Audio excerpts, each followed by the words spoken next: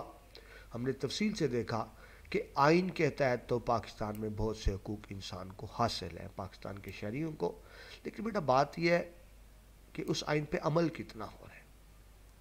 آئین میں ایک چیز لکھ دینا اور بات ہے، لیکن اس پہ عمل کرنا ایک بالکل دوسری بات ہے۔